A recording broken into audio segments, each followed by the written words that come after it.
So I'll go through this as an example of how to solve an equation where the variable's on both sides. I'll use the one from the sheet. So that is 3x minus 4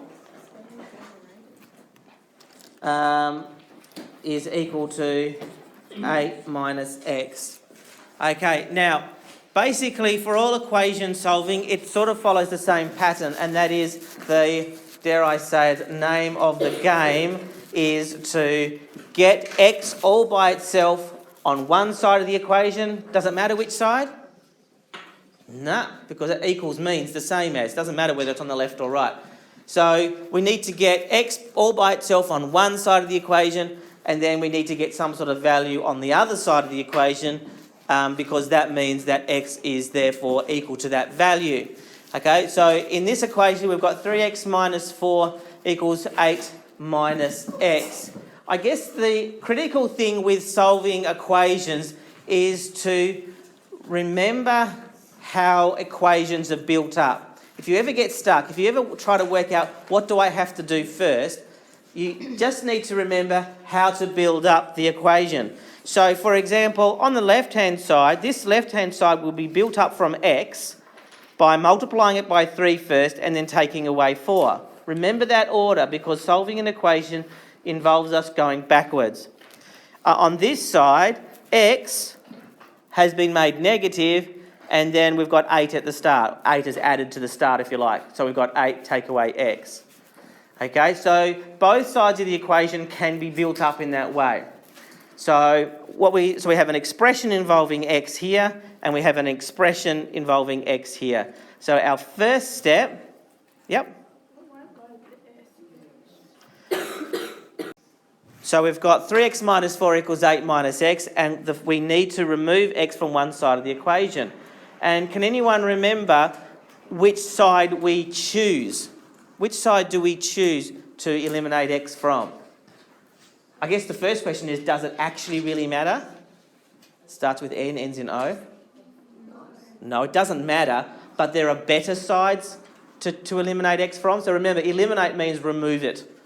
So do I eliminate x from this side, or do I eliminate x from the right-hand side? Who thinks the right-hand side? Not everyone's following on, I know. Who thinks the left-hand side?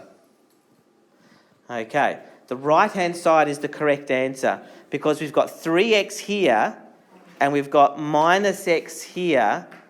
It's actually, minus x is smaller, is less than 3x, if you think of the number line. Okay, so what we do is we eliminate x from the right-hand side. Now, how do I eliminate x from the right-hand side? Well, we've got 8 take away x, which means to remove the take away x, I have to do the opposite operation. So what's that, Jess? Correcto. So if I add x to that side, the take away x and the plus x, so the take away x and the plus x, they cancel each other out. Okay? So all you're left with is 8. Hooray! But, yes, Daniela? So if, like, say on the right-hand side it was like 4x, does that mean you always do the larger number? You always do, if you've got x on both sides of the equation, although it doesn't matter which side you eliminate it from, it's better to choose a side where where it's less than. Okay? So basically what I'm saying kind of is that if I had a number line, and let's just say there was 3x here, and there's 0, that's where negative x would be. Or even if it was negative 4x, which is maybe what you're kind of asking, which would be down here somewhere.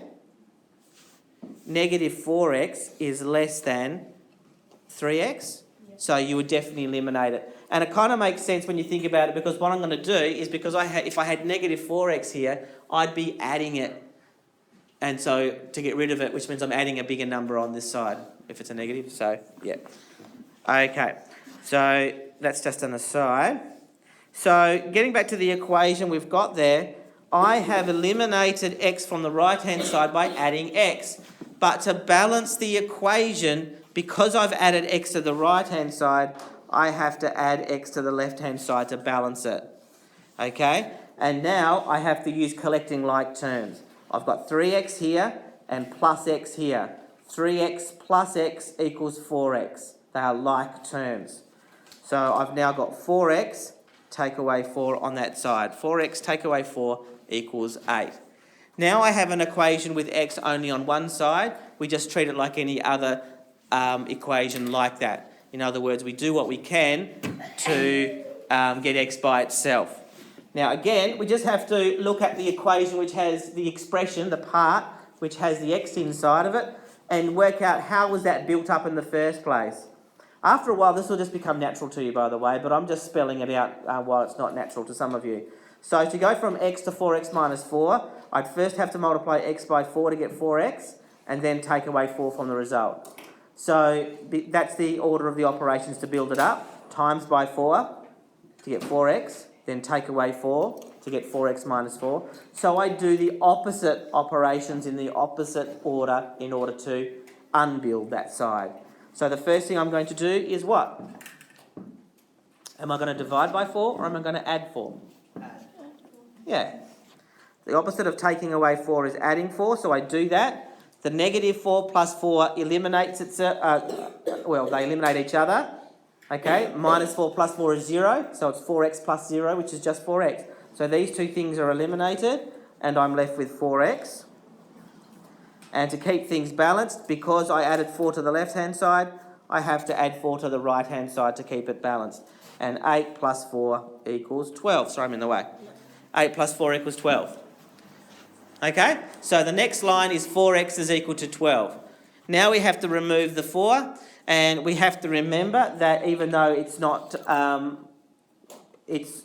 written in, we need to remember that there's a times between the 4 and the x. So it's 4 times x. So the opposite of 4 times x is 2. Divide by 4, good. So in algebra we write it as a fraction for division, so 4x over 4. And that, again, the 4 and the divided by 4 cancel each other out. 4 divided by 4 is 1, and 1 times x is just x. So the 4's cancel each other out, leaving me with x. And then because I divided by 4 on the left-hand side, I have to divide by 4 on the right-hand side, and 12 divided by 4 is 3. So our answer is x is equal to 3. Now, if you want to, you might not have time to do this in a test, but if you do, it's a really good idea to do a check. So we substitute x equals, oops, that's not an x. We substitute, take 2, x equals 3 into the original equation. And what do we get? We get on the left-hand side, we get 3 times 3 minus 4. 3 3s are 9, 9 minus 4 is 5. And on the right-hand side, we get 8 minus 3, which also equals 5. Huzzah! The left-hand side equals 5, and the right-hand side equals 5 when x equals 3. Therefore, that's our check to say, yep, x equals 3 is definitely a solution. Daniela. So that whole process, is there any shorter way? Because that would take a bit of time in the test. That took me 8 minutes to do with massive explanation, I suppose.